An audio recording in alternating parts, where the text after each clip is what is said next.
Magandang araw sa mga kapasta natin dyan.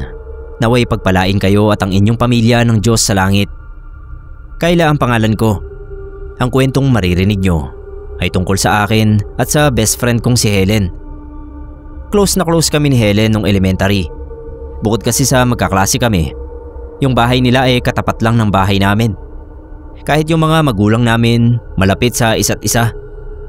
Sa sobrang close namin, madalas siyang mag-sleepover sa kwarto ko. Kung ano-ano lang ang ginagawa namin. Nagbabasa ng libro, naglalaro ng manika, at saka bahay-bahayan. Madalas inaabot kami ng 3:00 ng umaga dahil lang sa paglalaro. Hindi kami tumitigil hanggat hindi pa inaantok. Tapos magigising kami niyan sa umaga mga 10:00 na. Nakakamiss din balikan. Pero nung gumraduate kami ng high school, lumipat sila Helen ng tirahan. Yung papa niya raw kasi kailangan ng lumipat ng branch na pinagtatrabahuhan.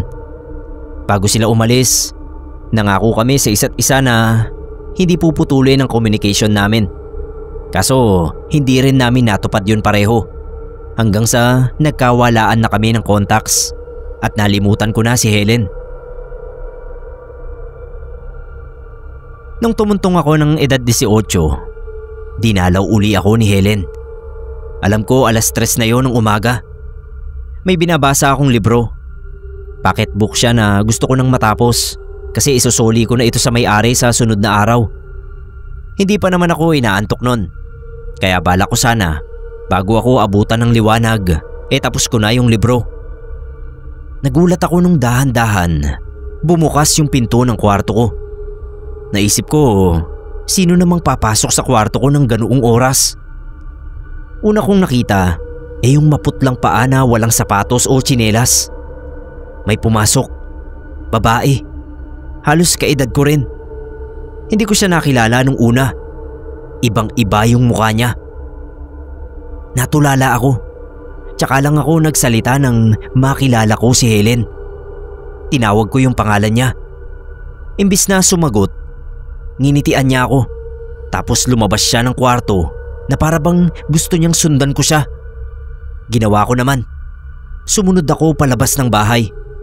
Tumawid kami sa kalsada at saka tumigil sa tapat ng dati nilang bahay.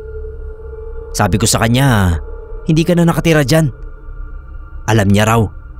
Kaya lang siya dumalaw sa akin kasi gusto niya lang na magpaalam sa akin.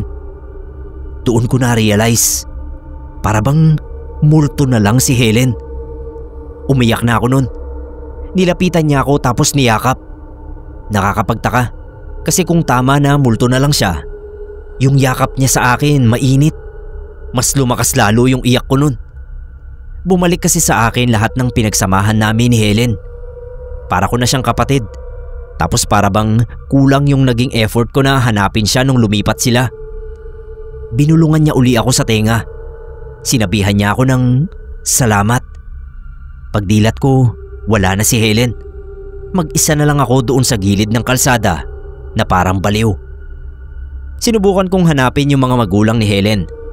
Merong isang kaklase na nakapagsabi sa akin ng account nila sa Facebook.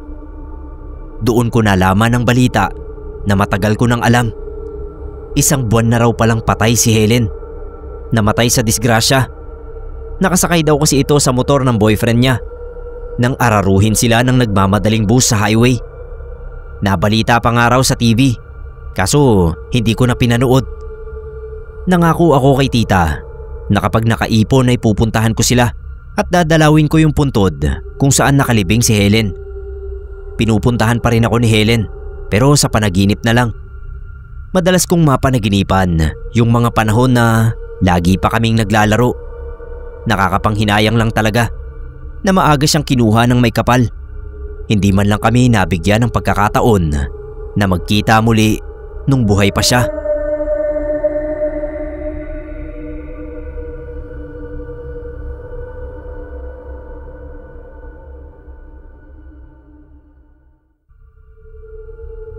Magandang araw po sa lahat. Tawagin niyo po sana akong Sed. Ang kwentong ibabahagi ko sa inyo ay nangyari sa Quezon City, taong 2015. Buntis noon yung ex live-in partner ko nung kumuha kami ng makakasama sa bahay. Sa BPO company kasi ako nagtatrabaho. At syempre pa ay panggabi ako. Yung ex ko na tawagin na lang nating Kara ay nagtatrabaho rin, pero home-based. Dahil mga party favors and souvenirs ang ginagawa niya. Kailangan din nga niya ng makakatulong para sa business niya at magtitingin-tingin sa kanya kapag nasa trabaho ako.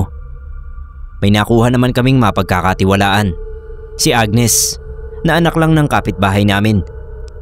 Tinuruan ni Kara ng mga gagawin sa bahay si Agnes. Pati na rin ang minsang pagtulong sa mga ginagawa niyang souvenirs at iba pang anik-anik. Minsan daw ay nakatuwaan ni Agnes na ituloy ang ginagawa nilang birthday invitation card. Tutupiin lang naman daw at ilalagay sa sobre. Kaya pinilit niyang tapusin kahit na napakarami noon dahil pang 18th birthday. Inabot na raw ng 3:00 ng madaling araw si Agnes, pero sige pa rin sa pagtutupi. Hanggang sa makaramdam daw ito ng kilabot sa bandang likuran.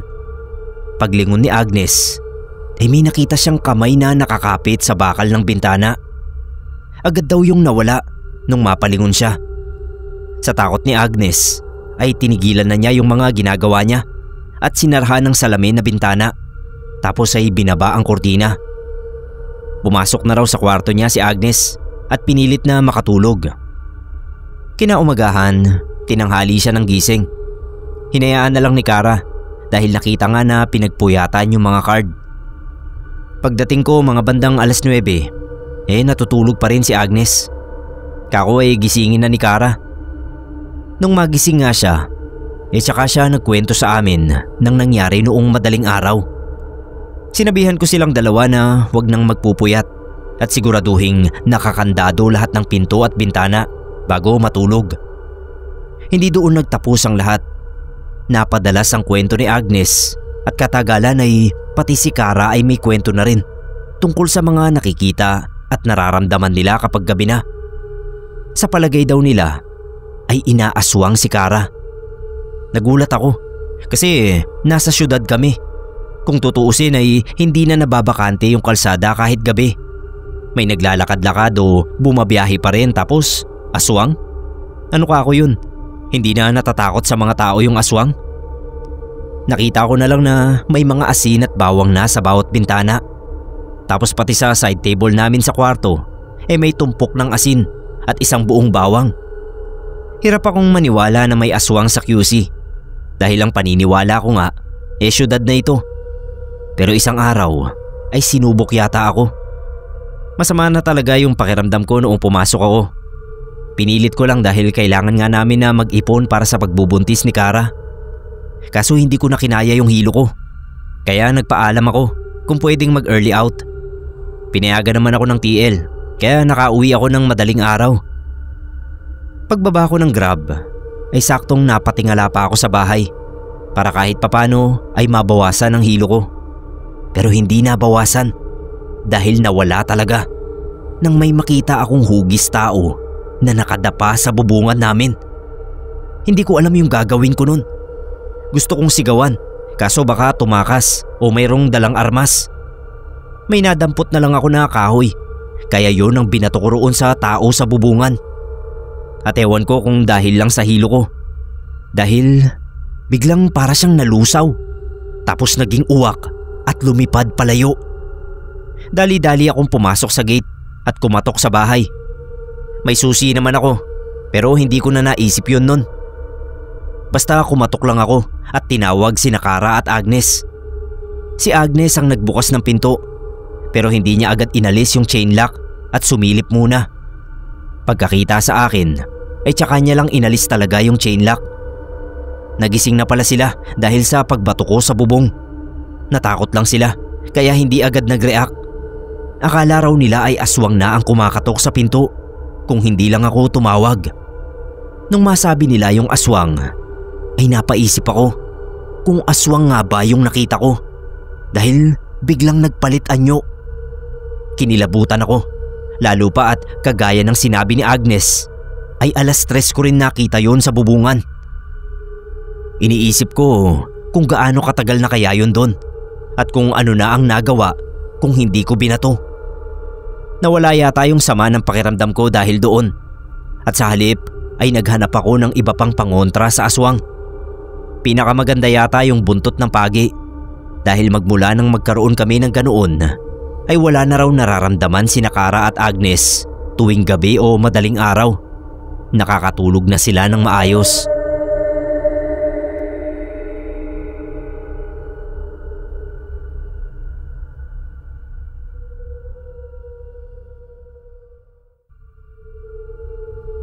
Lorenzo po ang pangalan ko. Alam ko na marami sa inyo ang nakakaalam na kapag 3:00, mas malayang nakakalibot dito sa mundo natin ang iba-ibang klaseng nilalang na hindi normal. Naniniwala ako doon kasi kahit ako may na-experience din sa ganyan. Kakaputol lang nito ng malaking puno ng mangga doon sa tapat namin. Nakakaapekto kasi ito sa mga wires ng kuryente. Kapag hinahangin, minsan may naaapektuhang bahay. Baka raw makadisgrasya pa ito at pagmulan ng sunog. Nag-decide na yung elektrisyan ng barangay na tanggalin na lang yung puno ng mangga na nakaharang sa mga kable. Isa ako sa mga tumulong sa pagputol ng puno na yon. Simula noon, napansin ko kada 3:00 ng madaling araw nagigising ako. Bigla na lang akong mapapadilat. Tapos mararamdaman ko na para bang may nagmamasid sa akin sa kwarto. Ang creepy niya. Natatakot nga akong tumayo o kaya tumingin sa bintana kasi baka kung ano pa ang makita ko. Halos gabi-gabi yun na nangyayari. Minsan may mga pagkakataon na kapag nagising ako, hindi na ako makakatulog. Tuloy lagi akong puyat sa klase namin. Sinubukan kong inumin yung herbal na gamot na binigay sa akin ni mama. Para raw yun sa mga may insomnia. Kaso wala ring epekto sa akin. Lagi pa rin akong nagigising. May isang beses, nabigla na lang akong napadilat. 3:00 na base dun sa orasan sa dingding. Hindi ko alam kung anong nangyari sa akin. Basta ang sama ng pakiramdam ko. Umiikot yung paningin ko. Para akong may malalang hangover. Pagtingin ko sa kaliwa ko, meron na pala akong katabi sa kama. Bata siya. Maliit lang. Siguro 5 taong gulang na bata. Maitim. Yung mata niya kulay pula at nakatitig din siya sa akin. Tinanong ko kung sino yung bata. Ang sagot niya lang ay wala na raw siyang matirhan. Naalala ko yung punong mangga na pinutol namin. Tinanong ko uli siya kung anong pwede kong magawa para may matirhan na uli siya. Sa puntong yon, nawala na yung takot ko. Ewan ko ba kung bakit. Basta ang gusto ko na lang ay matulungan yung batang engkanto na laging gumigising sa akin kapag 3:00 na. Hindi raw sila basta-basta makakapili ng puno na pwede nilang tirhan. Ang iba raw kasi rito, okupado na rin ng ibang engkanto. Malalaman mo raw yun kung pagmamasdan mo yung dahon ng puno. Kapag kumislap-kislap daw yung dahon sa liwanag ng araw, ibig sabihin may nakatira na sa punong yun. May binigay sa akin yung batang engkanto. Para siyang uling na panukat. Markahan ko raw ang puno na sa tingin ko ay hindi pa okupado ng ibang engkanto. Dapat daw ay malaki ito at hindi basta-basta mabubuwal kung sakaling may malakas na bagyo na daraan. Ginawa ko yun kinaumagahan. Sinunod ko yung sinabi niya. Tsaka ko lang nun napansin na tama nga siya. Merong mga puno na para bang kumikislap yung dahon. Pumili ako ng walang kislap ang dahon. Minarkahan ko ng X yung puno at saka bumalik na sa amin. Kinagabihan, nagising uli ako. Nakatabi ko yung engkanto. Akala ko kung ano na. Gusto lang pala niya na magpasalamat dahil tinulungan ko siya na maghanap ng bagong tirahan. Huwag daw akong mag-alala kasi hindi na uli niya ako dadalawin tuwing 3:00. Tumupad naman siya ng usapan. Hindi ko na uli nakita yung batang engkanto na yon.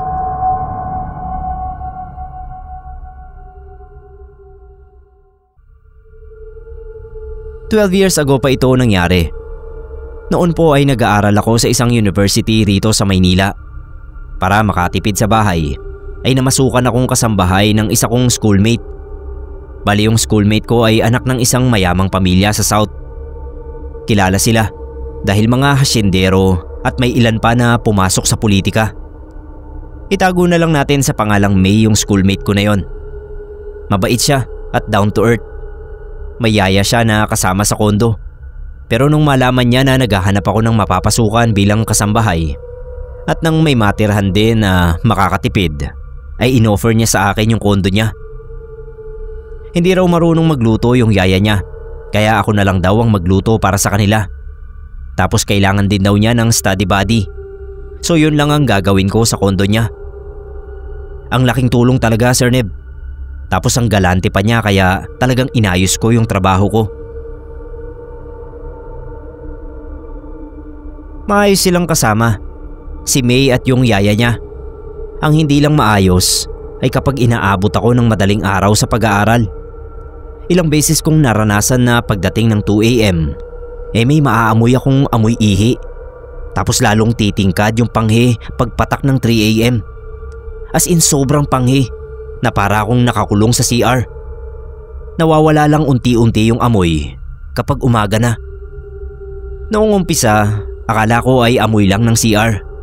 Pero imposible naman kasi nililinis namin ng yaya ni May yung CR. Hindi naman kami mga dugyot na hindi nagpa-flush ng inidoro. Basta every time na aabutin ako ng madaling araw ay napapaubo na lang ako kasi biglang nag-aamoy panghi. Lumalabas ako ng kwarto ko kapag ganoon at nawawala naman. So naisip ko na baka sa kwarto ko mismo nagmumula yung amoy. Nilinis ko yung kwarto ko kasi nakakahiya naman din kay May kung mapanghi yung kwarto ko. Pero kahit nilinis ko na yon, hindi ko nakita yung pinagmumulan ng amoy. Hanggang sa kinuwento ko na kay Yaya yung tungkol doon. Tapos natakot siya. Sa pagkakaalam daw kasi niya ay nag-aamoy panghi ang isang lugar kapag may kapre o tikbalang doon. Ayoko sanang maniwala kasi ang taas kaya ng kondo ni May. Tapos wala namang puno sa malapit. Sabi niya hindi naman daw kailangan ng puno sa malapit para magkaroon ng maligno. Kaya raw manirahan at pumunta ng mga yon kahit saan na walang proteksyon. Doon na ako natakot at ayoko nang matulog sa kwarto ko. Nakitulog na lang ako sa kwarto ni Yaya ng gabing yon. Tapos nagkwento siya ng nagkwento ng mga katatakutan sa probinsya nila ni May. Kahit daw mayaman ng mga ito ay naniniwala rin sa kababalaghan dahil mismong lola ni May ay biktima ng kulam. Hindi ko na alam kung paano ako nakatulog ng matiwasay nun kahit nagkukwentuhan kami ng nakakatakot. Pagdating ng umaga, noong kumakain na kaming tatlo ay kinuwento ni Yaya kay May ang tungkol sa amoy mapanghi sa kwarto ko. Halatang natakot agad si May dahil ayaw na niyang makinig sa amin ni Yaya. Sabi lang niya ay wag na kaming magkwentuhan ng katatakutan dahil baka mapanaginipan niya. Kinagabihan ay doon uli ako matutulog sa kwarto ni Yaya. Pero hindi ako makatulog agad dahil niyaya ako ni May na tulungan siyang mag-aral para sa exam. Nagpunta kami sa veranda niya para doon mag-aral. Nagkukwis kami nang biglang mag-amoy panghi. Nagpalinga-linga si May sa mga katabing veranda, pati yung sa taas at baba. Pero wala kaming nakitang umiihi. Wala rin kaming narinig na lumalagasgas na ihi o ano. Basta kaming dalawa lang ang nakatambay sa veranda ng mga sandaling yon. Kinabahan ako, 3:00 na pala ng madaling araw. Niyaya ko na si May sa loob ng kwarto niya at sabi ko ay matulog na kami. Dahil yun ang sinasabi kong nag-aamoy panghi sa kwarto ko kapag inaabot ako ng madaling araw sa pag-aaral. Sa takot ni May ay ayaw niyang matulog na mag-isa. Tabihan ko raw siya. Siyempre ako naman na takot din ay pumayag. Sinaraduhan namin yung veranda niya at noong aktong isasara ko na pati yung kortina ay nakita kong may malaking kamay na lumapat sa pintong salamin. Napaatras ako at napasinghap. Kasabay noon ay may kumatok sa salamin. Nagkatinginan kami ni May at natahimik.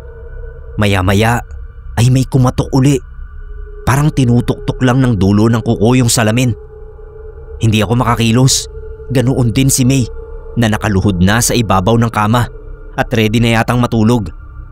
Napapitlag kaming dalawa nang kumalampag ang pinto na parang hinampas yun.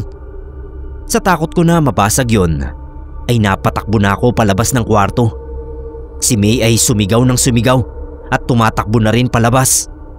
Pero nakakatawa kasi nakuha pa niyang balikan yung cellphone niya sa kwarto kahit nakalabas na talaga siya. Tapos sinara niya yung pinto sabay sumunod siya sa akin sa kwarto ni Yaya. Nagising si Yaya dahil sa ingay namin at parang nalilito pa siya sa nangyari nung magkasabay kaming nagkwento ni May.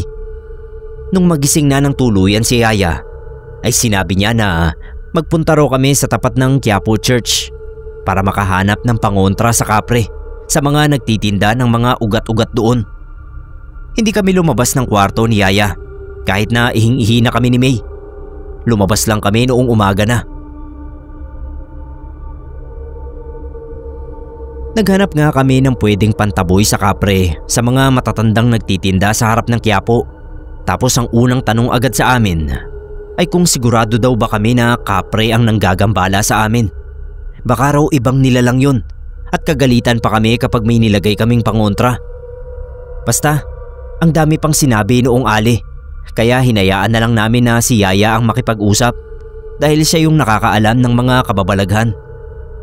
Bandang huli ay yung insenso na stick ang binili namin. Tsaka yung insenso at kamangyan combo sana. Kaso hindi yun pwede sa kondo dahil sa smoke detectors. Bumili rin ako ng isang kakaibang pendant na pangontra daw sa lahat ng elemento. Aswang, kulam at barang. Naengganyo rin si May na bumili dahil magandang accessory daw. Kinagabihan sinindi ko yung incense stick pero doon ko sinindihan sa veranda ni May para hindi maabot ng smoke detector. Tapos yung mga pangontra naman ay nilagay ko sa kwarto ko. Kumuha ako ng mga damit at gamit. Tapos ay pumunta na ako sa kwarto ni Yaya. Maaga akong nakatulog ng gabing yon at ng mga sumunod na gabi. Hanggang sa kinailangan ko ulit na mag-aral dahil finals na namin. Inabot na naman ako ng madaling araw. Pero kampante ako dahil nasa kwarto naman ako ni Yaya. Pero kahit pala naroon ako sa kwarto ni Yaya, ay nasundan pa rin ako ng nilalang na amoy mapanghi. Bigla ko yung naamoy pagsapit ng 3:00 ng madaling araw, kasabay ng mga mahihinang pagtuktok sa bintana. Sa kondo nga pala na yon ay yung kwarto ko lang ang walang bintana, kaya hindi ko maubos maisip kung paano pa nag-aamoy panghi roon. Anyway, ayun nga, at may tumutuktok sa bintana ni Yaya. Napalunok ako. Tapos ay nilabas ko yung pendant na pangontra. Tapos nagdasal ako ng ama namin. Kinausap ko na rin yung nilalang na kung ano man siya ay sana ay tigilan na niya kami. Lalo na ako dahil natatakot na kami. Dasal ako ng dasal noon kahit na talagang sumisiksik na sa bungo ko yung sobrang panghi. Hanggang sa nawala na yun. Pagkatapos ng finals ay umuwi ako sa amin sa Zambales. At doon ay nagpatawas ako dahil naikwento ko kina Papa ang nangyari. Tama nga si Yaya na maalin sa tikbalang at kapre ang naaamoy kong mapanghi. Ang lumabas sa tawas ay tikbalang ang bumibisita sa akin. Nakakapasok daw yon sa kwarto ko at paikot-ikot lang sa buong kondo. Nangilabot talaga ako dahil ibig sabihin pala ay kahit magsarado kami ng bintana ay naroon na siya sa loob. Sabi nila Papa ay wag na akong bumalik sa kondo ni May. Dadagdagan na lang daw nila yung allowance ko para may pang-boarding house ako. Ilang linggo pagka-uwi ng probinsya ay tumawag sa akin si May.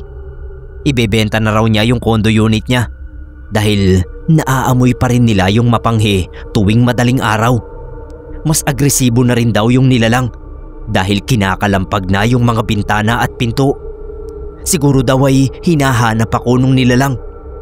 Sorry ako ng sorry kay May dahil feeling ko ay ako ang dahilan ng pagpunta ng tikbalang doon. Pero dahil sobrang mabait nga siya ay hindi naman niya ako sinisisi. Pagbalik ko ng Maynila ay sinabihan ako ni May na pwede uli akong tumira sa bago niyang kondo dahil napabless na raw niya yon at napalagyan ng mga pangontra. Ako na lang ang tumanggi dahil nahiya ako. Nag-boarding house na lang ako. Pero hindi ko rin nakalimutan na magtabi ng mga pangontra at pantaboy sa mga maligno.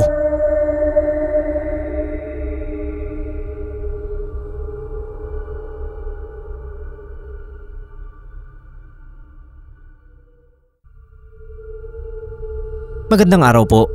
Conrad ang pangalan ko. Lagi ko kayong pinapakinggan kapag nasa biyahe ako. Ngayon ako naman ang magsasubmit ng sarili kong karanasan. Sa isang buwan usually ay 3 linggo lang ang trabaho ko. Bakante sa akin ang huling linggo ng buwan. Nung wala pa akong asawa, lagi akong nagmomotor sa kung saan saang lugar dito sa amin. Nakaka-relax para sa akin yung pagmomotor. Yun bang ako lang mag-isa habang pinagmamasda ng magandang tanawin sa paligid. Nakakalimutan ko lahat ng problema sa bahay. Nare-reset yung utak ko. Nagsisimula ako hapon kapag hindi na gaanong mainit ang araw. Sa labas na rin ako kakain yan. O-order ako ng maraming pagkain sa isang fast food. Tapos pipili ako ng lugar na pwedeng pagpwestuhan. Madalas akong abutan ng gabi sa pagmomotor. Uuwi lang ako kapag nakaramdam ng pagod o antok. Pero minsan kapag sobrang layo ko na sa amin at pagod na talaga ako, sa mga motel na ako natutulog.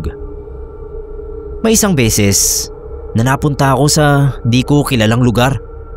Yung daan ay hindi pamilyar sa akin. Alam ko naman na hindi pa ako naliligaw. Kapag bumalik ako at dire-diretso kong tinahak yung daan, alam ko makakauwi pa naman ako. Dahil na curious ako kung anong meron sa daan na yon, tumuloy-tuloy lang ako. Full tank ang motor ko, so hindi ako takot na maubusan. Halos walang kabahayan dun sa parting yon ng kalsada. Puro mga taniman ang makikita mo. Meron namang mga poste ng ilaw, pero ang layo ng pagitan nilang lahat. Bihira akong may makitang tao. Merong ilan na naglalakad sa gilid ng daan. Tumigil ako sa harap ng isang lalaki na may karga-kargang sako. Magtatanong lang sana ako. Pagbaba ko sa motor, bigla ba namang kumaripas ng takbo? Mga 6:00, tsaka ako na-realize, naliligaw na ako. Nalimutan kong tandaan kung saan ako lumiko. Tapos ayun na, parang pare-pareho na sa paningin ko ang lahat ng daan. May nadaanan akong nagtitinda ng gas. Alam niyo yung mga nakabote ng soft drinks? Halos paubos na rin kasi yung gas ng motor ko nun. Nung ibigay ko yung bayad kay Manong, nabantay nung tindahan, napansin ko na kakaiba yung hugis ng mata niya. Tapos kulay dilaw. At yung kamay niya, para bang may kaliskis. Payo sa akin ni Manong, wag na raw akong magpapaabot ng madaling araw sa lugar nila. Tinanong ko kung saan ba yung daan palabas. Pero sabi niya, hindi rin daw niya sigurado kasi hindi pa siya nakakalabas sa lugar nila kahit kailan. Bago ako umalis, binalaan ako ng matanda na kung sakali raw na abutan ako ng madaling araw at hindi ko pa nahahanap yung daan palabas, puntahan ko raw yung tindahan niya at doon na ako tumuloy. Nagpasalamat ako kay Manong. Nagpaikot-ikot lang ako sa buong lugar na yon. Ginawa ko na lahat. Binaliktad ko na yung damit ko. Pero pabalik-balik lang ako doon sa lugar kung saan ako galing. Hanggang sa pagtingin ko sa relo, malapit nang mag-3:00. Hindi ko namalayan yung oras na ganoon na pala ako katagal na pabalik-balik. Bigla akong may narinig na kaluskos galing doon sa gilid ng daan. Gumagalaw yung mataas na damo. Bigla yung nahati at lumabas mula doon sa damuhan yung 2 lalaki na mukhang butiki. Yung mata nila pang ahas. Balot ng kaliskis ang katawan nila at meron silang dalang sundang pareho. Sumigaw yung isa at sabay silang kumaripas ng takbo papunta sa akin. Mabuti na lang talaga at mabilis din yung reaksyon ko. Agad kong niliko yung motor at humarurot ako pabalik. Hinulaan ko lang yung direksyon patungo sa tindahan ng matanda. Tinitignan ko sa side mirror yung 2 parang butiki na taong humahabol sa akin. Ang bilis nila. Kung hindi ko sinagad yung andar ng motor, baka naabutan nila ako. Nung marating ko yung tindahan, pinapasok ako ng matanda. Wag daw akong mag-alala. Ligtas ako sa loob ng tindahan niya. Enteng daw ang pangalan niya. Kwento niya sa akin na ang mga taong nakatira raw sa lugar na yon may kakaibang lahi. Kaya rin daw hindi sila lumalabas dun dahil takot sila sa mga normal na taong gaya ko. Kaya pala merong kaliskis yung matanda sa kamay. Hindi naman ako natakot sa kanya. Halatang mabait siya at walang balak na saktan ako. Kinabukasan sinamahan ako ni Enteng. Meron din pala siyang motor na gamit. Balot siya ng makapal na jacket sa katawan. Masakit daw kasi sa balat nila ang sikat ng araw. Kaya karamihan sa kanila ay gabi lang lumalabas. O kaya katulad niya ay hindi talaga lumalayo sa lugar nila. Hinatid niya ako sa daan na kapag dinire-diretso ko raw ay makakauwi na rin ako. Nagpasalamat ako kay Enteng. Nakauwi naman ako ng ligtas. Pero pinangako ko sa sarili ko na hindi na uli ako babalik doon.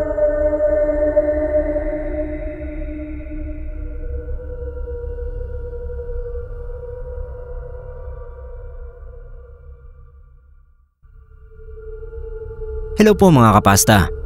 Gusto ko lang mag-share ng kwento sa inyo. Ako po si Wendy. 2022 nang ma-discover ko kayo sa YouTube.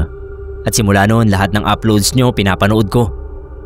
Meron lang akong ilan na hindi pa napapanood kasi hindi ko gaanong type yung topic. Pero halos naman lahat ay napanood ko na. Ngayon ako naman ang magbabahagi ng kwento ko.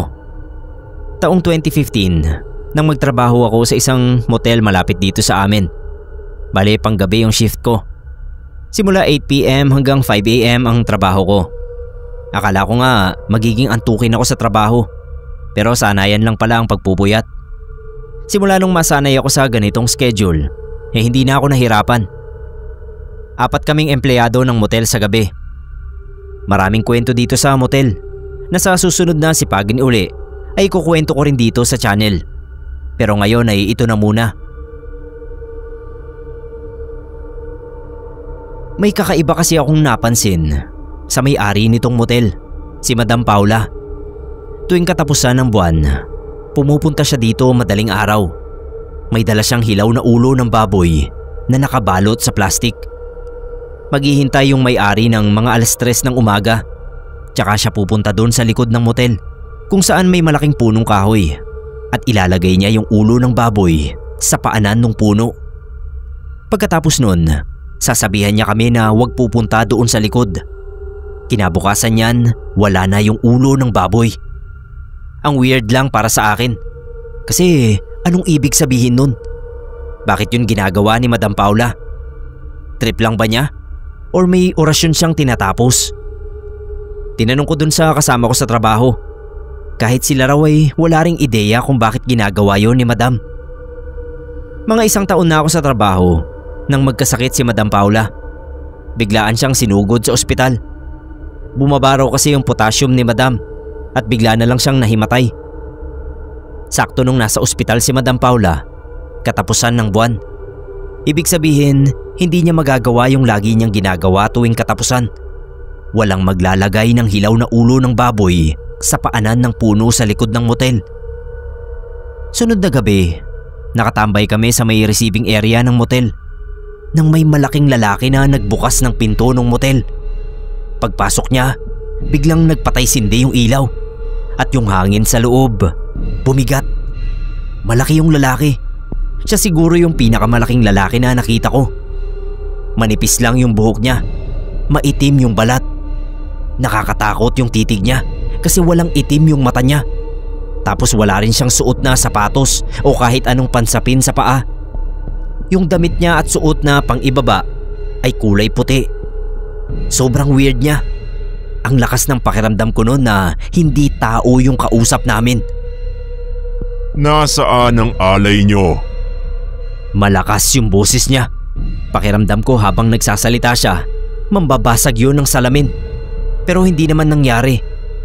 Sinagot siya nung isa kong kasama na hindi namin alam.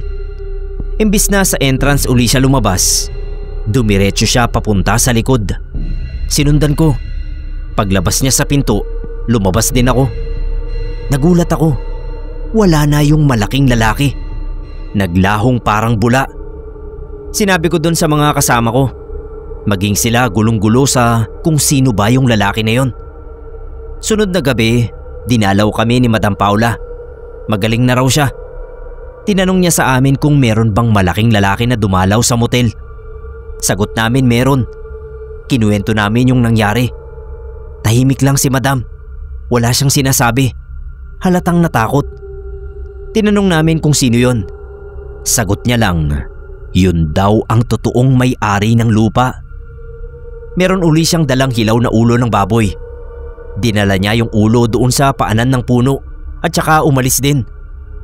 Hindi na bumalik yung lalaki na sa hula naming magkakatrabaho ay nakatira doon sa puno. Iniisip din namin na baka may kasunduan sila ni Madam Paula. Bibigyan niya ng ulo ng baboy itong nilalang na ito. Basta hahayaan lang niya ang negosyo niyang motel.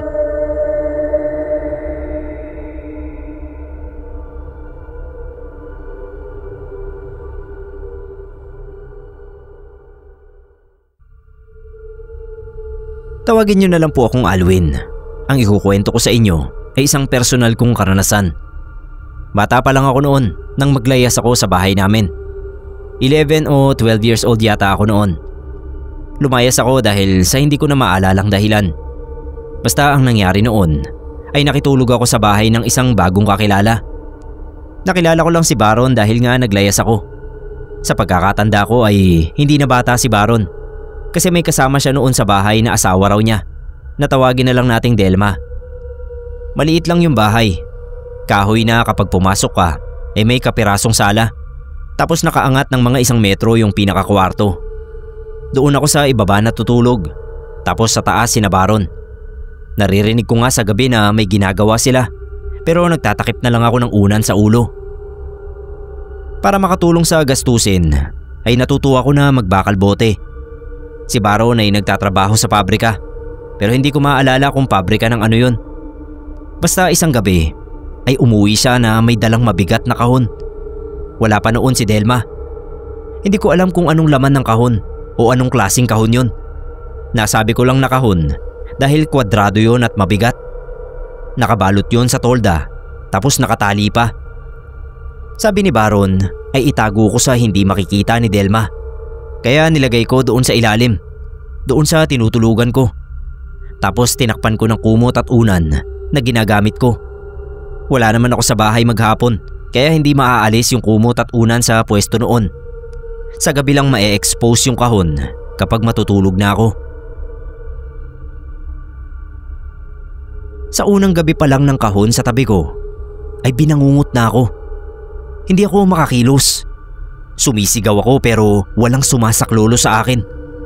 Nung sa wakas ay magawa kong ibaling yung ulo ko ay isang pugot na ulo ang nakita ko. Hindi ko alam kung bakit ako nagising noon. Pero hingal na hingal ako. Pagkita ko sa orasan ay 3:00 pa lang ng madaling araw. Hindi na ako nakatulog noon dahil sa sobrang takot. Sa ikalawang gabi ng kahon sa tabi ko ay binangungot na naman ako. Nakita ko na naman yung pugot na ulo. Pero sa pagkakataong yun ay namamaga na yun at parang naaagnas na. Paggising ko ay nakaharap na pala ako roon sa kahon at may naaamoy akong hindi maganda na nagmumula roon. Napabangon ako nang wala sa oras. 3:00 uli yun ng madaling araw. Sa mura kong edad noon ay kinukutuban na ako ng hindi maganda. Laki ako sa kalye kaya masasabi kong mulat na rin ako sa mga karahasan ng buhay. Sa ikatlong gabi ng kahon ay hindi na talaga ako nakatulog. Maging sina Baron at Delma ay hindi na rin nakatulog. May umaalingasaw na bulok sa bahay.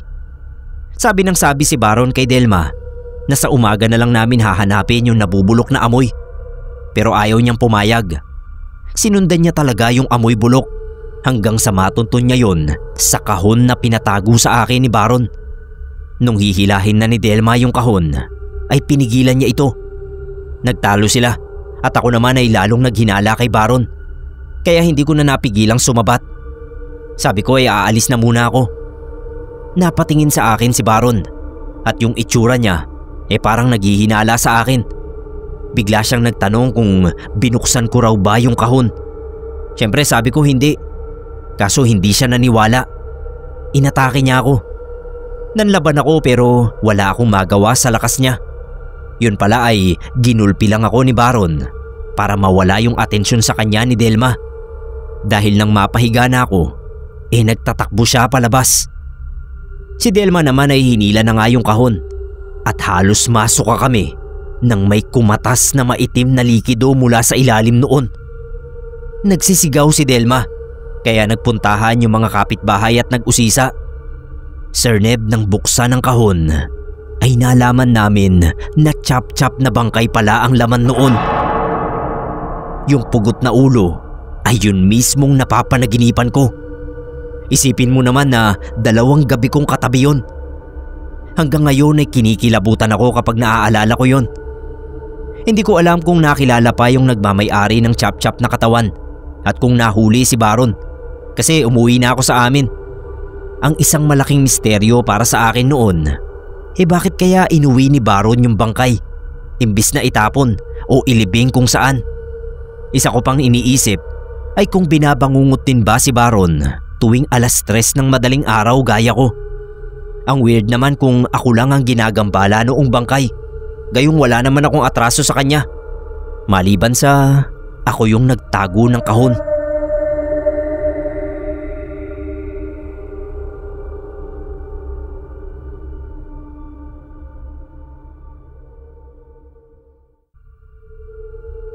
Ako nga pala si Bino. Hello po sa inyo. Masaya ako na sa wakas nakapagpasa rin ako ng kwento dito sa inyo. Bata pa, mahilig na ako sa horror. Natatandaan ko noon meron kaming DVD player. Yung baon ko na 20, iniipon ko yun. Kapag linggo kung kailan nagsisimba kami, ginagamit ko yung naipon kong pera para bumili ng mga piratang DVD sa bangketa. Puro mga horror movies yung binibili ko. Nung una nga nagagalit sa akin si mama. Kasi pang demonyo raw yung mga movies na nagugustuhan ko. Baka gayahin ko raw yung mga ginagawang patayan doon. Pero pinagtanggol naman ako ni Papa. Sabi niya hindi naman daw porke napanood, gagayahin na. Dala-dala ko yung hilig na yon hanggang sa mag-aral ako ng kolehiyo.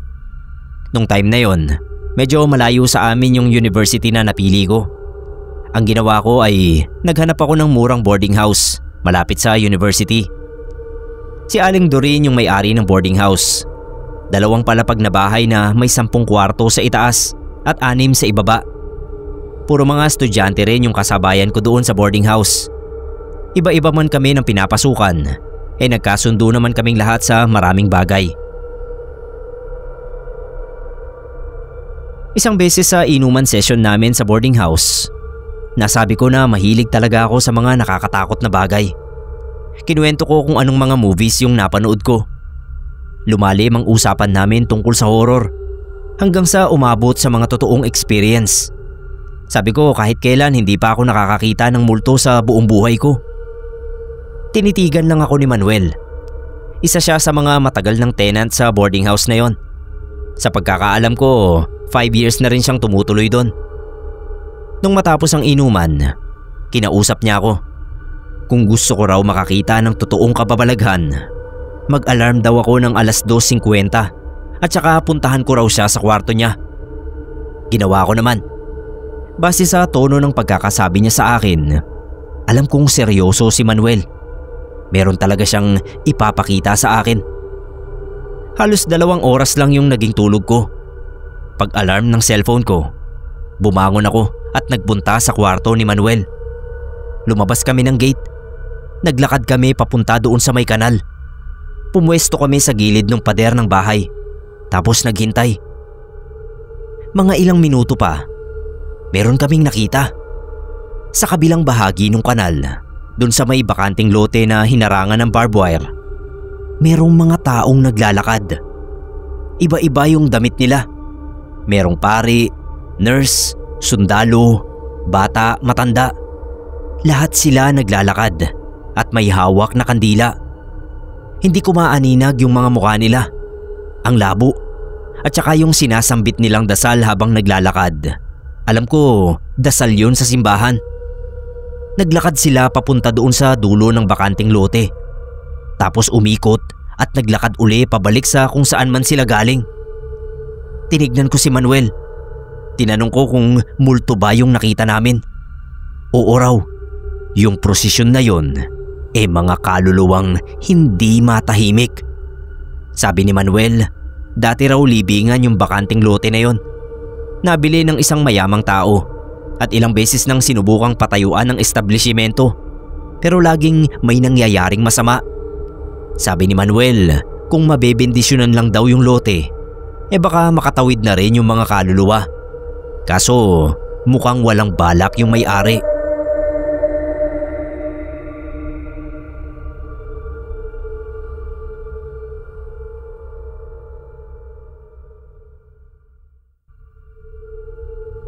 Sir Nebrect, ang kwento na po ito.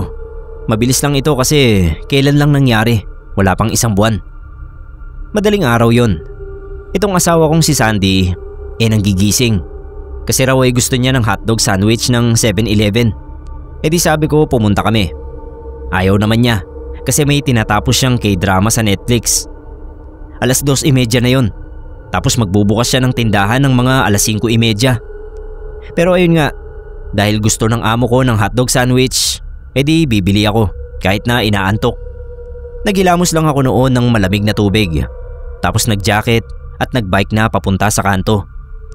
Tahimik naman dito sa lugar namin at hindi delikado na lumabas ng 10 oras ng gabi. Pagdating sa 7-Eleven ay hinabilin ko na lang sa guard yung bike ko. Tapos pumasok na ako. Medyo matagal pa ako kasi kung ano-ano pa ang dinampot ko. Nag-chat pa ako kay Sandy at tinanong siya kung may gusto pa siyang ipabili. Pero hindi siya nag-reply kaya nagbayad na lang ako. Tapos ay lumabas na. Bago ako sumakay ng bike ay tinignan ko pa kung nag-reply si Sandy pero wala talaga.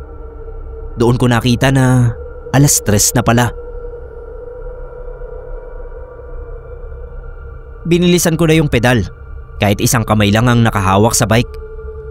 Pagliko ko uli sa kanto may kamuntik na akong mabangga. Isang matandang lalaki na parang taong grasa. Nagsorry ako syempre. "Ano? Ganun na lang yon?" sabi ni Manong. Napalingon ako sa kanya. Nakatingin siya sa akin at nakangiti na parang baliw.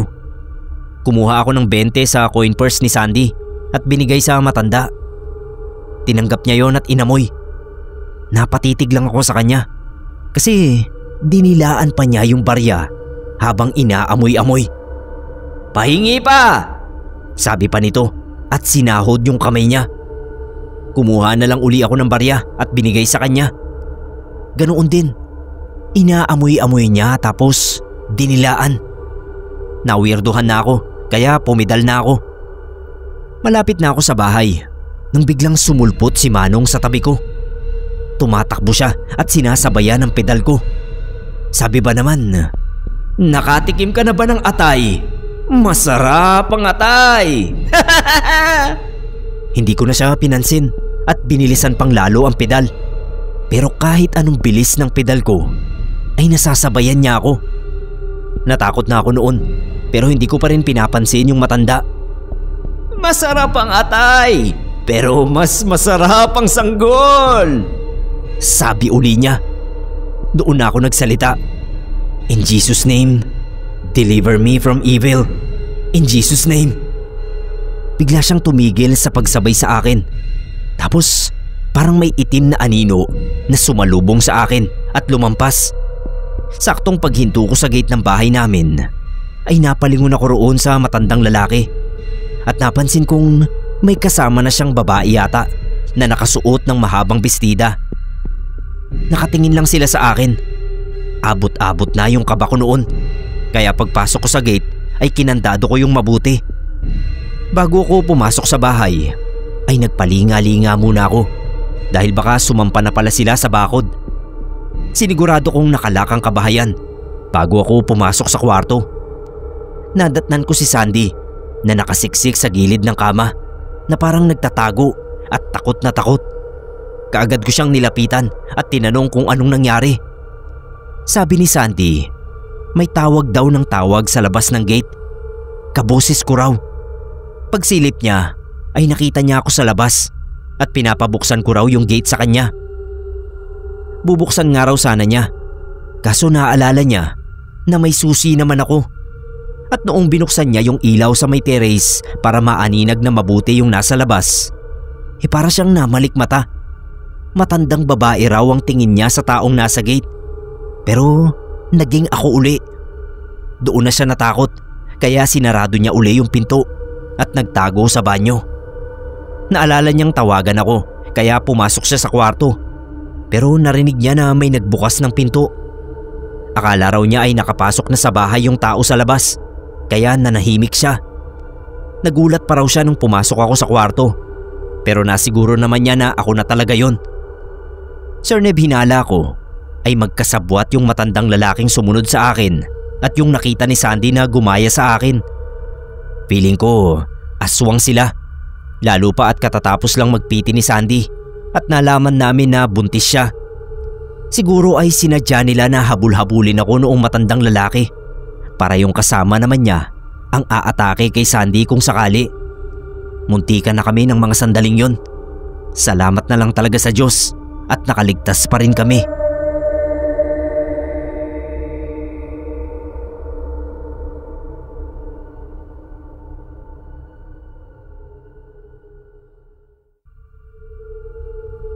Ako po si Sendong ng Quezon. Isang kababalaghan po ang naranasan ko nung 12 anyos ako. Medyo matagal ng panahon kasi 30 anyos na ako ngayon. Pero hindi ko malimutan kaya lagi ko pa rin naikukwento kung kani-kanino. Ngayon lang din ako nagkalakas ng loob na ibahagi rin sa social media gaya ng YouTube. Kaya sana po ay maisali ang kwento ko. Bata pa lang ako ay alam ko na ang mama at papa ko ay hindi na magkasundo kaya naghiwalay. 12 nga ako noon. Sabi ni mama may ibang babae raw si papa. Sabi naman ni papa hindi na niya kasi makaya ang ugali ni mama kaya naghanap na siya ng iba. Naririnig ko lang yon sa mismong pagtatalo nila kahit nasa harapan ko. Kay mama ako napunta. Dinala niya ako sa Quezon habang si papa at ang lola kong lagi kong kasama ay naiwan sa Samar. Sobrang lungkot ko nun kasi laking lola ako. Ang ibig kong sabihin, kasama ko nga sina mama at papa dati sa iisang bubong nung hindi pa sila naghihiwalay. Pero si lola Anya ko na nanay ni papa ang laging nag-aasikaso at nag-aalaga talaga sa akin. Si mama kasi may trabaho. Si papa ganun din. Pareho silang gabi na nakakauwi ng bahay. Kaya halos wala silang oras pareho para sa akin. Pero nung naghiwalay na nga sila, ay wala akong magawa nang bitbitin ako ni mama pauwi sa kanila sa Quezon. Kabaliktaran ng nanay ni mama ang lola Anya ko. Si Lola Patring parang ayaw sa akin. Kasi ayaw niya rin kay papa. Papano nakatakda na raw kasi na ikasal si mama sa anak ng may kaya sa lugar nila nung makipagtanan si mama kay papa. Kaya galit si Lola Patring kay papa. At dahil galit siya kay papa, naman ako yung galit na yon. Ayaw niya rin sa akin bilang apo. Samantalang sa iba niyang apo, sa mga anak ng mga kapatid ni mama, magiliw siya. Dahil nga maliit pa ako noon kaya hindi ko maiwasang magdamdam at hanap-hanapin si Lola Anya na tunay na nagmamahal sa akin. Marami kong beses na narinig kausap ni mama si papa sa phone. Ayon sa dinig ko, gusto raw ni Lola na bawiin ako at padalawin man lang sa kanya. Pero si mama matigas ang desisyon niya na hindi na ako papuntahin ng Samar. Sinubukan ko rin na magmakaawa kay mama. Umiiyak na nga ako nun. Nagwala rin ako. Sabi ko gusto ko kay Lola. Pero si mama para siyang bulag at bingi sa kagustuhan ko. Bawat gabi ay umiiyak ako kada bago matulog. Yung nakahiga na ako hanggang sa nakakatulugan ko na lang yung pag-iyak. Kung malapit lang sana yung Samar sa Quezon, baka tumakas na ako pabalik kay Lola. Si mama naman lahat na ng kasiraan sa partido ni papa ay sinabi sa akin. Makumbinsi lang ako na hindi na ako dapat bumalik ron. Tulad nung kumakain kami ng hapunan at nabanggit ko na masarap magluto si Lola ng sinigang na hipon. Pareho naming paborito yun Nagalit si mama. Huwag ko na raw babanggitin si Lola at huwag kong ikukumpara ang luto niya ron. Lalo't magkaharap kami sa pagkain. Dahil nawawalan siya ng gana. Sabi pa niya, mangkukulam ang Lola Anya ko. Kaya raw masarap magluto ay dahil nilalagyan niya ng panggayuma ang mga lutuin niya para masarapan ang lahat ng kakain at lumapit ang loob sa kanya. Sabi ko kay mama hindi mangkukulam si Lola Anya. Pero giniit niya sa akin na mangkukulam daw talaga. Bakit marunong pa raw ako sa kanya? Siya yung nakakaalam ng tunay na pagkatao ng lahi ni Papa. Sa galit nga niya sa akin ay hindi na niya tinuloy ang pagkain. Iniwan niya ako sa mesa. Ang lola Patring ko naman, masama rin ang tingin sa akin. Pero hindi siya kumibo. Lumipas pa yung mga araw na nangungulila pa rin ako kay Lola Anya. Hinahanap-hanap ko pa rin yung pag-aalaga niya sa akin na ibang-iba kaysa sa pag-aalaga ni Mama. Si Mama kasi trabaho pa rin ang priority. Ang sinasabi ng iba para rin naman daw sa akin kaya nagtatrabaho si Mama para sa kinabukasan ko na hindi makayang ibigay ni Papa. Pero ewan ko ba, basta sa murang isip ay hindi ko maintindihan si Mama. Ang alam ko lang, mas malapit ang loob ko kay Lola. Hanggang sa may nakarating sa aming balita na nagkasakit daw si Lola Anya. Malubha at gusto raw akong makita sa huling sandali. Narinig kong nag-uusap sina Mama at Lola Patring. Kinukumbinsi ni Lola Patring si Mama na iuwi ako ng Samar. Total naman ay mukhang malapit na raw si Lola Anya. Mas matanda kasi si Lola Anya kay Lola Patring. 87 na ang Lola Anya ko at si Lola Patring naman ay 70 pa lang. Pero si Mama, napakatigas ng puso niya. Ayaw niya akong payagan. Ang huli kong narinig na sinabi niya ay manigas man sila ron, hinding-hindi nila makikita ang anak ko. Kaya kinagulat ko. Nang sunod na araw ay sabihan ako ni Mama na mag-impake at makikipaglibing daw kami kay Lola Anya. Hindi ko alam kung anong mararamdaman ko kasi ang akala ko may sakit lang si Lola. Pero ngayon at sabi ni Mama, makikipaglibing daw kami. Ibig sabihin, patay na ang lola ko. Hindi ako makapaniwala. Para akong tinulos na kandila sa kinatatayuan ko. Pakiramdam ko ay unti-unti akong natutunaw. Hindi ako makagalaw. Ready na sana akong bumalik sa Samar. Ang kaso, hindi pa rin kami natuloy. Dahil sabi ni Mama, hindi siya pinayagan ng boss niya na mag-leave. Kakalipat lang kasi niya sa branch na yon. Hindi ko alam kung bakit hindi na lang niya ako ipasundo kay Papa. O kaya ay pasamahan sa isa sa mga kapatid niya. Basta walang ibang paraan na makarating ako noon sa burol ni Lola. Kaya sobrang bigat ng pakiramdam ko. Hanggang sa mailibing ng araw ang lola ko nang hindi man lang nagawan ng paraan ni Mama na madala ko roon. Pati naman yung Papa ko. Hindi ko rin nakita ni Anino para sunduin sana ako. Wala na naman akong nagawa. Kaya hindi na ako nagtaka nang magsimula kong mapanaginipan si Lola Anya. Sa panaginip ko ay umiiyak siya sa isang madilim na sulok habang nakatungko. Ako naman ay unti-unti ang paghakbang palapit sa kanya. Magkahalo yung emosyon ko nun. Awa, pananabik at nandoon din ang takot. Kasi yung lugar na kinaroroonan namin sa panaginip ko talagang nakakatakot. Sa sobrang dilim ay hindi ko mawari kung nasa loob ba kami ng isang bahay o nasa labas. Wala kasi talaga akong makitang iba sa paligid kundi kadiliman. Nung malapitan ko si Lola sa sulok, gusto ko siyang yakapin.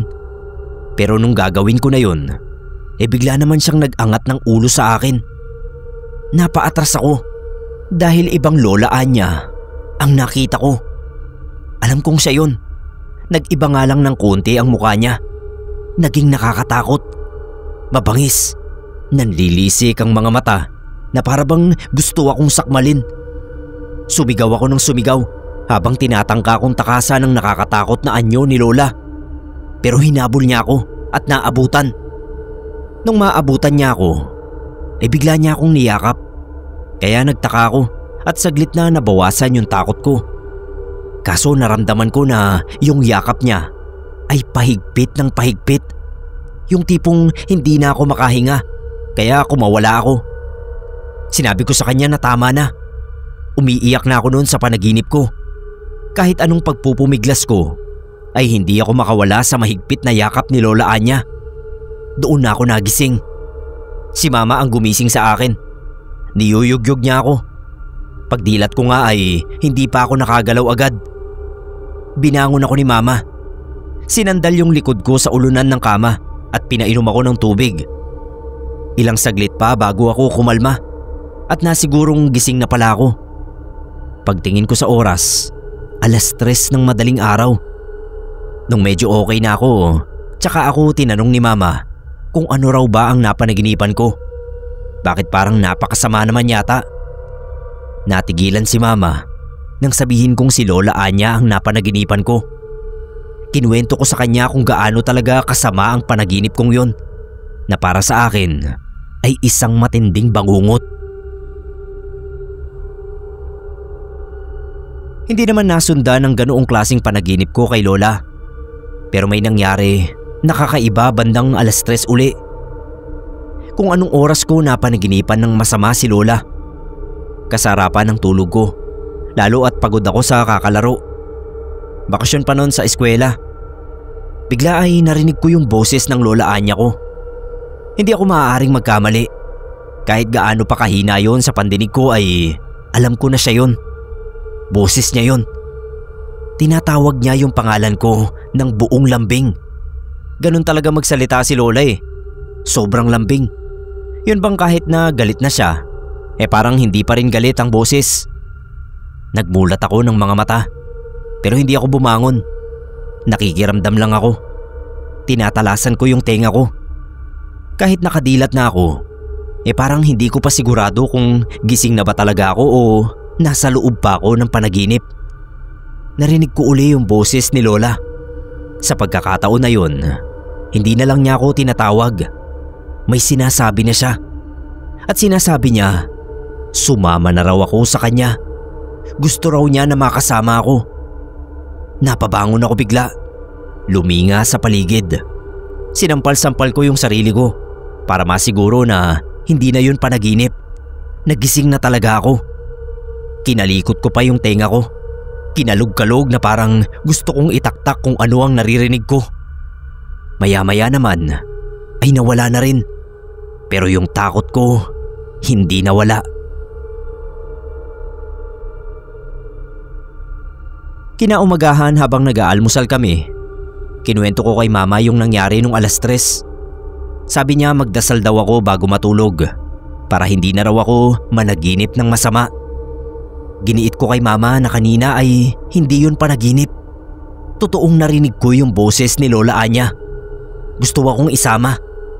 Sabi ni Mama, baka akala ko lang daw yun. Kasi minsan daw pag bagong gising tayo at galing sa hindi magandang panaginip, akala natin ay totoo ang nangyari. Pero yun pala ay part pa rin yun ng panaginip natin. Kaya ipanatag ko raw ang loob ko.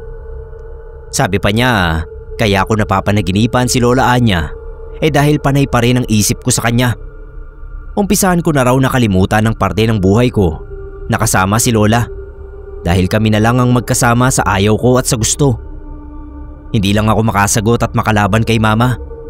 Takot kasi ako sa kanya. Pero sa loob ko ay nagagalit ako sa sinabi niyang kalimutan ko ang lola ko na tanging nagparamdam sa akin ng totoong pagmamahal. Tumahimik na lang ako. Alam ko na hindi ko siya makukumbinsi. Sa pagkakataong yun, naikumpara ko na naman tuloy siya kay Lola. Si Lola Anya kasi lahat ng sinasabi ko pinaniniwalaan niya. Si Mama palaging kontra. Ipipilit niya kung ano yung pinaniniwalaan niya.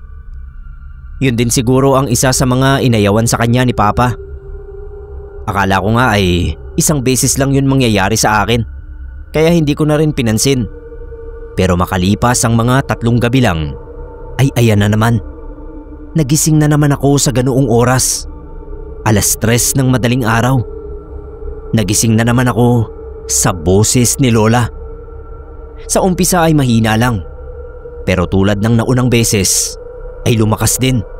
At sa pagkakataong yun, mas malakas na. Natakpan ko na yung tenga ko habang lumilinga ako palibot sa kwarto ko. Nakaramdam na ako ng kakaibang takot. Sabi ko, "Lola, ikaw po ba yan? Ayokong sumama, Lola. Ayoko pa pong mamatay. Pero mahal kita, Lola." Hindi pa rin nawala yung boses, kaya patakbo akong lumabas ng kwarto. Kinatok ko si Mama. Pagbukas nga ng pinto, ay nakita ko na hindi nag-iisa si Mama sa kwarto. May kasama siya roong lalaki na hindi ko kilala, kaya natigilan ako. Tinulak ako ni Mama palabas. Parang pinagtatabuyan ako. Sa labas ng pinto, doon niya ako tinanong kung ano raw ba ang problema ko. Bakit ako nangangalampag sa ganoong oras? Sabi ko kasi si Lola. Tapos pinutol na niya ang sasabihin ko. Bukas na raw namin pag-usapan at nakakahiya sa bisita niya. Nanlulumo akong bumalik sa kwarto. Alam ko na hindi lang basta bisita ang lalaking yon sa kwarto niya. Siguro ay yun ang pinalit niya kay Papa. Sunod-sunod na gabi ay hindi na ako tinatantanan ng ganoong pangyayari. Walang palya. Saktong 3:00 ng madaling araw ay naririnig ko ang bahaw na boses ng lola ko na tinatawag ako at pinipilit na sumama sa kanya. Yung boses niya parang nanggagaling sa malalim na balon. Nakakapangilabot kaya hindi ko maiwasan na matakot. Kahit anong takip ko sa tenga, talagang nanunuot pa rin sa pandinig ko. Umiyak na ako nun dahil sa magkahalong emosyon. Ang pagkamiss ko kay Lola at takot na rin sa kanya.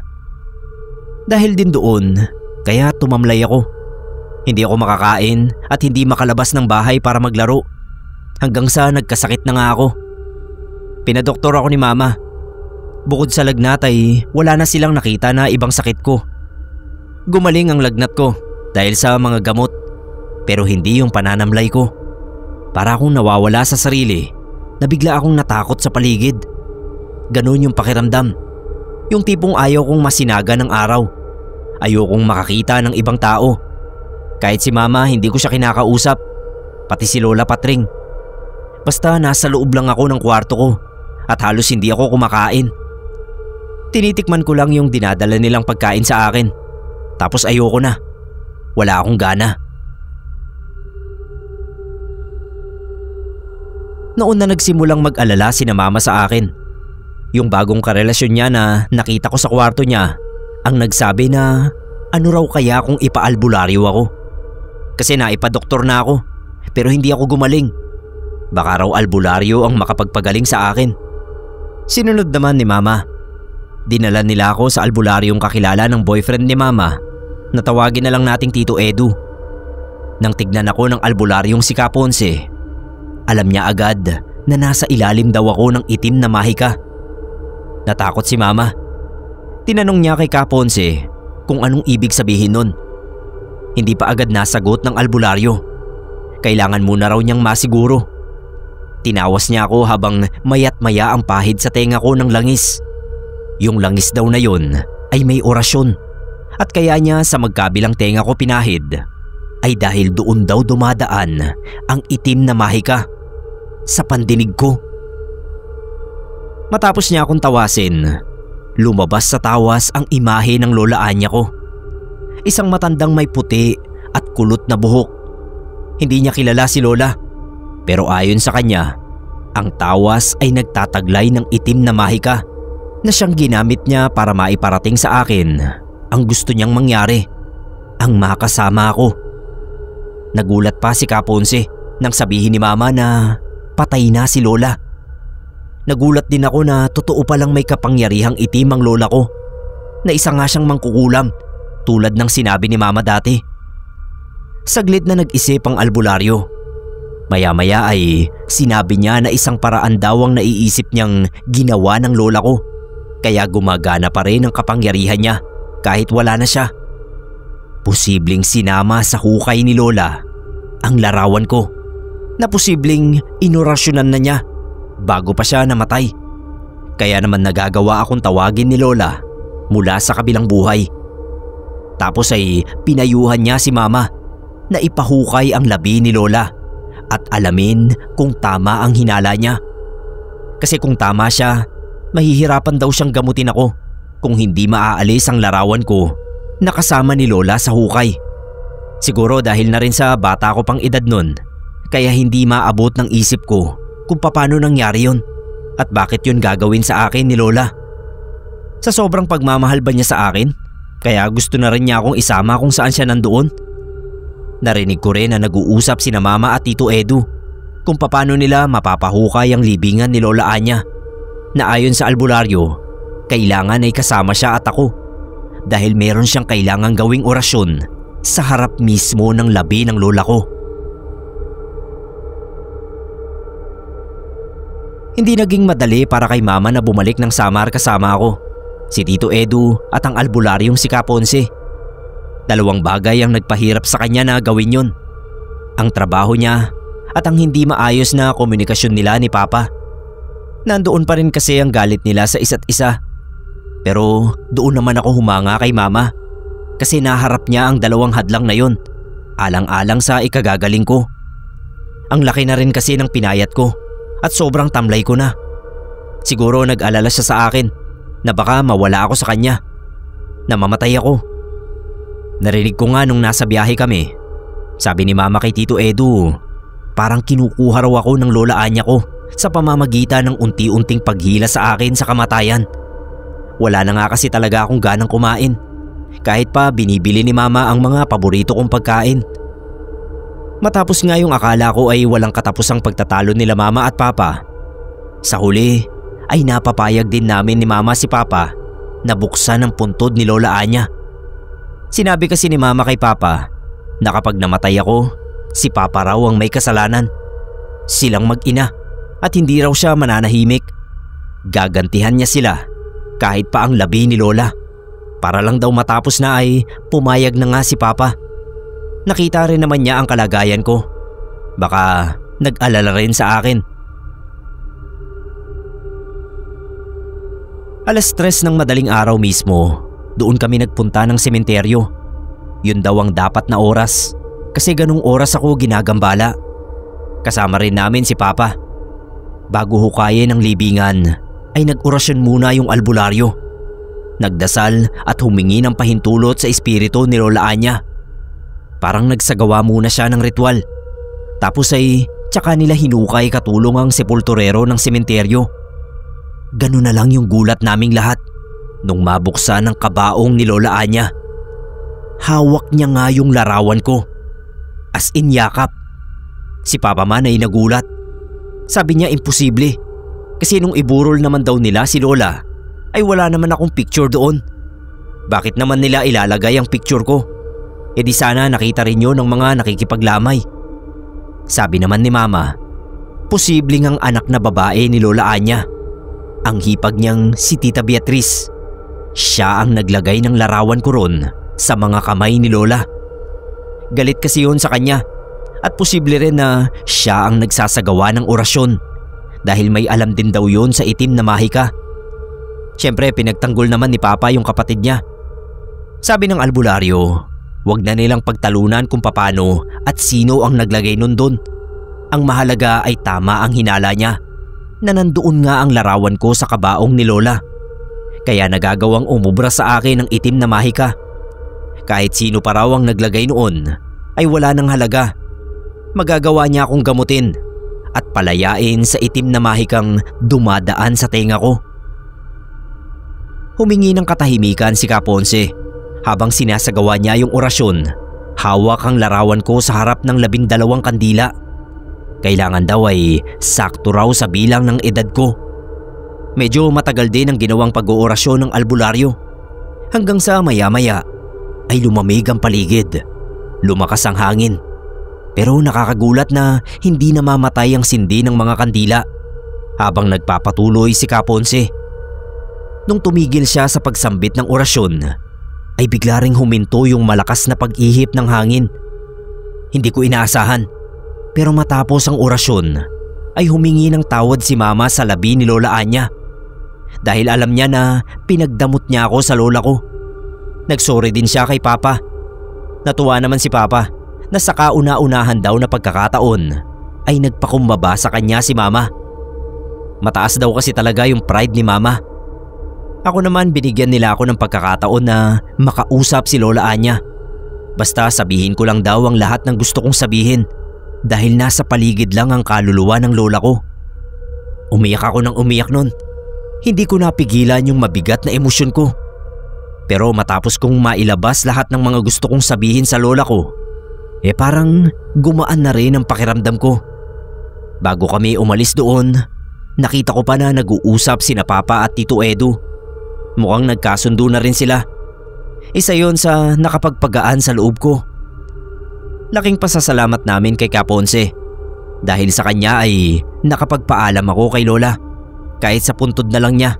At gumaling nga rin ako tulad ng inaasahan nila. Hindi naman instant, pero unti-unti ay bumalik ang gana ko sa pagkain. At higit sa lahat, hindi na ako ginigising ng boses ng Lola Anya ko tuwing 3:00 ng madaling araw. Sabi pa ni Kaponse, sadyang mahiwaga ang mundo. Pero ang mga kagaya ng kapangyarihang itim ay laging may katapat na kapangyarihang puti. Palagi lang daw kaming magdasal at magtiwala para hindi manaig ang itim na mahika.